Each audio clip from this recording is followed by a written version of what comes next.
तो hello dear student, आज के इस वीडियो में आपके लिए लेके आ चुके हैं कक्षा 8वीं वार्षिक परीक्षा 2024-25 विषय आपका हिंदी के लिए दोस्तों पेपर, जो कि आप सबका 24 फरवरी के दिन पेपर होने वाला है। और साथ में आपको इसी वीडियो में सभी प्रश्नों का फुल कंप्लीट सॉल्यूशन के साथ आप लोगों को बताने वाला हूं दोस्तों। तो अगर आप लोग वार्षिक परीक्षा 2025 में हिंदी में टॉपर बनना चाहते हैं तो आज की इस वीडियो को आप लोग पूरा कंप्लीट तक जरूर देख लीजिएगा, क्योंकि आज की इस वीडियो में दोस्तों क्वेश्चन नंबर आपका 1 से लेकर के क्वेश्चन नंबर आपके 26 तक के सभी प्रश्नों का फुल उत्तर आपको इसी वीडियो में मिलेगा। तो चलिए सभी प्रश्नों को सॉल्व करके देख लेते हैं। तो दोस्तों आप लोग देख सकते हैं पेपर आपका राज्य शिक्षा केंद्र मध्य प्रदेश भोपाल कक्षा 8वीं विषय आपका हिंदी का प्रथम भाषा का पेपर है। पेपर आपसे 60 नंबर का आएगा। समय आपको 2.5 घंटे का मिलेगा दोस्तों। 2.5 घंटे में आपको सभी प्रश्नों को सॉल्व करना है। तो आप लोग परीक्षा के पहले 24 फरवरी के पहले आप लोग सभी प्रश्नों को अच्छी तरह से याद जरूर कर लीजिएगा। तो आप लोग देख सकते हैं सबसे पहला आपका आता है बहुविकल्पी प्रश्न, जो कि आपसे 1 से 5 तक पूछा गया है। प्रत्येक प्रश्न में आपको दोस्तों 1 अंक मिलेगा। तो इसमें हमारा पहला प्रश्न आपका आता है, आर्यभट्ट की पुस्तक का नाम था। पहले प्रश्न में आपको 4 ऑप्शन दिया गया है। पहला ज्योतिष शास्त्र, दूसरा आर्यभट्टी, तीसरा गणित शास्त्र, चौथा आपका शिक्षा शास्त्र। पहले प्रश्न का आपका राइट आंसर हो जाएगा दोस्तों, आर्यभट्ट की पुस्तक का नाम था आर्यभट्टी। तो पहले प्रश्न में आपको लिखना होगा दूसरा नंबर। 2 में आपका आता है तुलसीदास की भक्ति किस भाव की है। इसका राइट आंसर हो जाएगा दोस्तों, तुलसीदास की भक्ति आपका दास भाव की है, तीसरा नंबर। 3 में आपका आता है मेरो मन अनंत कहाँ सुख पावे में कौन सा अलंकार है। इसका राइट आंसर हो जाएगा उपमा। तो आपका तीसरे का राइट आंसर हो जाएगा दोस्तों दूसरा नंबर, उपमा अलंकार। 4 में आता है नंद वंश को हटाकर मौर्य साम्राज्य की स्थापना की थी। चौथे प्रश्न का आपका राइट आंसर हो जाएगा दूसरा नंबर, चंद्रगुप्त ने। 5 में आपका आता है दीपक की लौह आदि पर अपलक देखने की क्रिया कहलाती है। इसका राइट आंसर हो जाएगा त्राटक। तो इसके बाद आपका आता है प्रश्न नंबर आपका 6 से 10 तक, जिसमें आपका पूछेगा कि रिक्त स्थानों की पूर्ति कीजिए। तो प्रत्येक प्रश्न के लिए दोस्तों आपको इसमें भी 1 अंक मिलेगा। टोटल आपका 5 रिक्त स्थानों की पूर्ति पूछी गई है। तो इसमें हमारा पहला प्रश्न आपका आता है सम्राट विक्रमादित्य ने डॉट डॉट संबंध का प्रचलन प्रारंभ किया था। पहले प्रश्न का आपका राइट आंसर क्या हो जाएगा दोस्तों, पहले प्रश्न में आपको लिखना होगा सम्राट विक्रमादित्य ने विक्रम संवत का प्रचलन प्रारंभ किया था। 7 में आपका आता है रावण रथी डॉट डॉट रघुवीरा देख विसर भव अधीरा। इसमें आपको लिखना होगा दोस्तों 7वें का आपका राइट आंसर हो जाएगा बीरथ। 7वें में आपको लिखना होगा रावण रथी वीरथ रघुवीरा देख विभीषण भय अधीरा। तो उसके बाद आपका प्रश्न नंबर 9 में आता है रसोई घर शब्द में कौन सा समास है। तो इसमें आपको लिखना होगा दोस्तों रसोई घर शब्द में आपका तत्पुरुष समास, कौन सा तत्पुरुष समास है। तो उसके बाद आपका आता है प्रश्न नंबर 9, जिसमें आपका पूछेगा कि तोमर वंश का अंतिम राजा कौन था। इसमें आपको लिखना होगा दोस्तों तोमर वंश का अंतिम राजा तेजपाल द्वितीय था। उसके बाद हमारा 10 में आता है प्रभु जी तुम चंदन हम पानी, पंक्ति किस कवि की है। इसमें आपको लिखना होगा प्रभु जी तुम चंदन हम पानी, पंक्ति आपका रैदास। तो आपका 10वें का आपका राइट आंसर हो जाएगा दोस्तों आपका रैदास की है।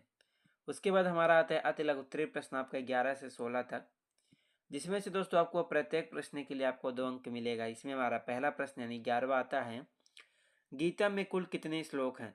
इसका राइट आंसर हो जाएगा दोस्तों गीता में कुल 18 अध्याय और 700 श्लोक हैं। 2 में आपका आता है नव नव के माध्यम से कवि क्या कहना चाहता है। तो आपका 12वें प्रश्न का आपका राइट आंसर हो जाएगा दोस्तों नव नव के माध्यम से कवि कहना चाहता है सभी प्राणी नए भारतवर्ष की रचना करें और उन्हें इस निर्माण में सभी नए साधन प्राप्त हों।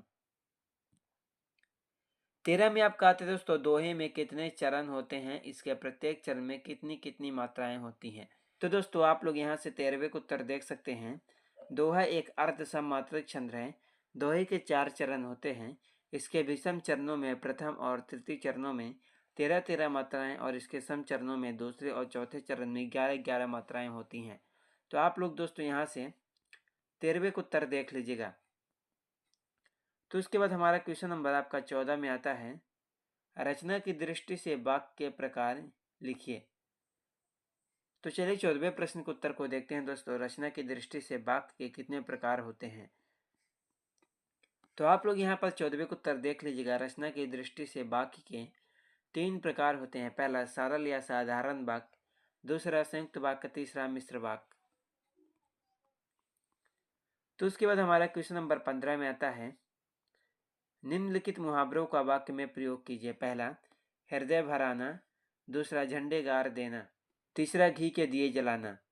तो चलिए दोस्तों आपके 15वें प्रश्न के उत्तर को देख लेते हैं। तो आप लोग यहाँ पर दोस्तों 15वें का उत्तर देखिए। हृदय भराना मुहावरे का अर्थ क्या है? हृदय भराना मुहावरे का अर्थ है कि द्रवित हो उठना। वाक्य प्रयोग, उसकी आप बीती सुनकर मेरा तो हृदय भर आया। उसके बाद दोस्तों झंडे गाड़ देना मुहावरे का प्रयोग हो जाएगा अधिकार जमाना। दुनिया में उन्हीं लोगों के झंडे गड़े हैं जो अपने देश के प्रति कुर्बान हैं। तो आप लोग यहाँ पर दोस्तों 15वें का उत्तर देख लीजिएगा।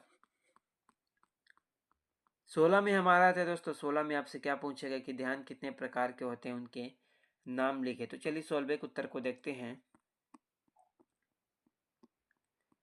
तो दोस्तों आप लोग यहाँ से 16वें का उत्तर देख लीजिएगा।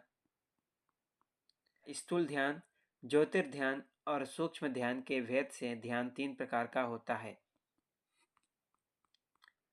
तो उसके बाद आपका आता है लघुत्तरीय प्रश्न आपका दोस्तों, जिसमें से आपका 17 से लेकर के 22 तक प्रत्येक प्रश्न के लिए आपको 3 अंक मिलेगा। तो इसमें हमारा 17वां प्रश्न आपका आता है, सागर विश्वविद्यालय की स्थापना कब और किसने की थी? तो चलिए आपके 17वें प्रश्न के उत्तर को देख लेते हैं। सागर विश्वविद्यालय की स्थापना कब और किसने की थी? तो दोस्तों आप लोग यहाँ से क्वेश्चन नंबर आप लोग 17वें को उत्तर देख लीजिएगा। डॉक्टर हरि सिंह गौर विश्वविद्यालय सागर, केंद्रीय विश्वविद्यालय पूर्व में सागौर विश्वविद्यालय की स्थापना 18 जुलाई 1946 को डॉक्टर सर हरि सिंह गौर 26 नवंबर 1870 से 25 दिसंबर 1949 ने अपने जीवन भर की बचत से की थी। तो आप लोग यहाँ से दोस्तों आप लोग ये देख लीजिएगा, आपका ये 17वें का राइट आंसर हो जाएगा।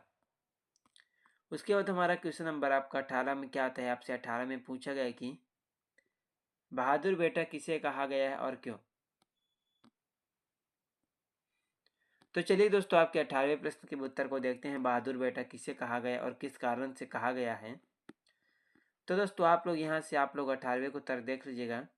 संदीप को बहादुर बेटा कहा गया है क्योंकि उसने अपने प्राण हथेली में रखकर बाढ़ में फंसे लोगों को बचाया था। तो आप लोग दोस्तों आप लोग यहाँ से 18वें को उत्तर देख लीजिएगा। तो उसके बाद हमारा क्वेश्चन नंबर आपको 19 में क्या था दोस्तों? 19 में आपसे पूछा गया कि बिरसा मुंडा पाठ के आधार पर बिरसा मुंडा के चरित्र की विशेषता लिखिए। तो चलिए आपके 19वें प्रश्न के उत्तर को देख लेते हैं। तो दोस्तों आप लोग यहाँ से 19वें को उत्तर देखिए। तो पहली विशेषता हो जाएगी स्वतंत्रता की भावना, दूसरी विशेषता हो जाएगी संगठनकर्ता, तीसरी विशेषता हो जाएगी मातृभूमि की आजादी। तो आप लोग इन सभी प्रश्नों को दोस्तों आप लोग अच्छी तरह से कंप्लीट याद कर लीजिएगा। तो उसके बाद हमारा क्वेश्चन नंबर आपका 20 में क्या पूछेगा दोस्तों? 20 में आपका आता है, कौवा और कोयल की वाणी में क्या अंतर है? उसके बाद 21 में आता है, श्री राम ने धर्म रथ में जोते 4 घोड़े के लिए क्या कहा है? तो चलिए आपके 20वें और 21वें इन दोनों प्रश्नों के उत्तर को देखते हैं दोस्तों। तो दोस्तों आप लोग क्वेश्चन नंबर आप लोग सबसे पहले यहाँ से 20वें को उत्तर देख लीजिएगा। कौवा और कोयल की वाणी में क्या अंतर है? तो कौवा की आवाज़ भारी और बेसुरी होती है, जबकि कोयल की आवाज़ सुरीली और मधुर होती है। तो दोस्तों आप लोग यहाँ से आप लोग ये देख लीजिएगा 20वें का राइट आंसर। तो उसके बाद आप लोग यहाँ से 21वें को उत्तर देखिए। श्री राम ने धर्म रथ में जोते 4 घोड़े विवेक, दम, परहित तथा क्षमा को बताया है। तो उसके बाद दोस्तों हमारा क्वेश्चन नंबर आपका 22 में क्या आता है? 22 में आपका पूछा गया कि सलभ का शाब्दिक अर्थ लिखते हुए शैल भाषण के 3 लाभ लिखिए। तो उसके बाद आपका आता है दोस्तों दीर्घोत्तरीय प्रश्न आपका 23 से लेकर के 26 तक, जिसमें से आपको प्रत्येक प्रश्न के लिए 5 अंक मिलेगा। तो इसमें हमारा क्वेश्चन नंबर आपका 23 में आता है, यूरोपीय गोरे भारतीयों को काला कुरी कहकर क्यों पुकारते हैं, जो कि आपसे 5 नंबर का पूछेगा दोस्तों। तो चलिए आपके 23वें प्रश्न के उत्तर को देखते हैं। तो दोस्तों आप लोग यहाँ से क्वेश्चन नंबर आप लोग 23वें का उत्तर देख सकते हैं कि आपका 23वें का राइट आंसर क्या हो जाएगा। तो आप लोग यहाँ से 23वें का उत्तर देखिए, यूरोपीय गोरे भारतीयों को घृणा की दृष्टि से देखते थे, उन्हें काला कुली नाम से पुकारते थे। अदालती कागजों में भी भारतीयों के लिए कुली विशेषण जुड़ने लगा था। अपमान से बचने के लिए भारतीय मुसलमान अपने को अरब, फारसी एवं ईरानी कहने लगे थे।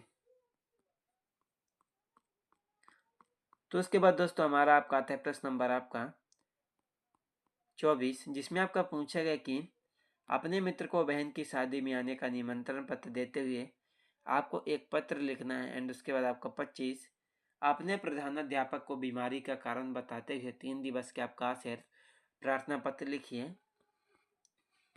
उसके बाद आपका 26 में आता है, निम्नलिखित में से किसी एक विषय पर आपको निबंध लिखने दोस्तों, जो कि आपसे 5 नंबर का पूछा गया है। तो इसमें आपको 4 टॉपिक दिए गए। पहला मेरा प्रशिक्षक, दूसरा वृक्षारोपण, तीसरा स्वतंत्रता दिवस, चौथा मेरी एक रोचक यात्रा। तो दोस्तों आप लोग इन सभी प्रश्नों को देख लीजिएगा। जो भी प्रश्न आपके छूट गए हैं उसका उत्तर आपको इसके सेकंड पार्ट में मिलेगा। चलिए मिलते हैं किसी नेक्स्ट वीडियो में आपसे।